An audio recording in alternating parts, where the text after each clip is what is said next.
ಕೇಂದ್ರ ಸರ್ಕಾರ ಮುಂದಿನ ಪೀಳಿಗೆಯ ಜಿಎಸ್ಟಿ ಸುಧಾರಣೆಗಳನ್ನು ಕೈಗೊಂಡು ಹಲವು ಉತ್ಪನ್ನಗಳ ಮೇಲಿನ ತೆರಿಗೆಗಳನ್ನು ಕಡಿತಗೊಳಿಸಿ ಉತ್ಪನ್ನಗಳು ಕೈಗೆಟುಕುವಂತೆ ಮಾಡಿದ ಹಿನ್ನೆಲೆಯಲ್ಲಿ ನವರಾತ್ರಿ ಹಬ್ಬದ ಸಂದರ್ಭದಲ್ಲಿ ದೇಶದಲ್ಲಿ ಭಾರೀ ಪ್ರಮಾಣದ ಮಾರಾಟ ವಹಿವಾಟು ದಾಖಲಾಗಿದೆ.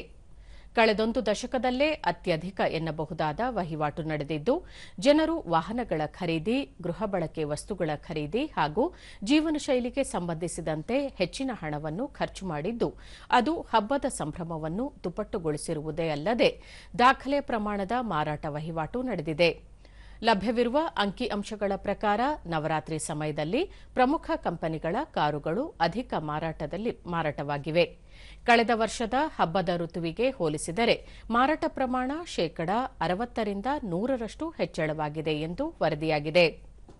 ಅಲ್ಲದೆ ಕಳೆದ ವರ್ಷದ ನವರಾತ್ರಿಗೆ ಹೋಲಿಸಿದರೆ ಈ ಬಾರಿ ನವರಾತ್ರಿಯಲ್ಲಿ ಪ್ರಮುಖ ಎಲೆಕ್ಟ್ರಾನಿಕ್ ಕಂಪನಿಗಳ ಉತ್ಪನ್ನಗಳ ಮಾರಾಟ 2 ಪಟ್ಟು ಹೆಚ್ಚಾಗಿದೆ.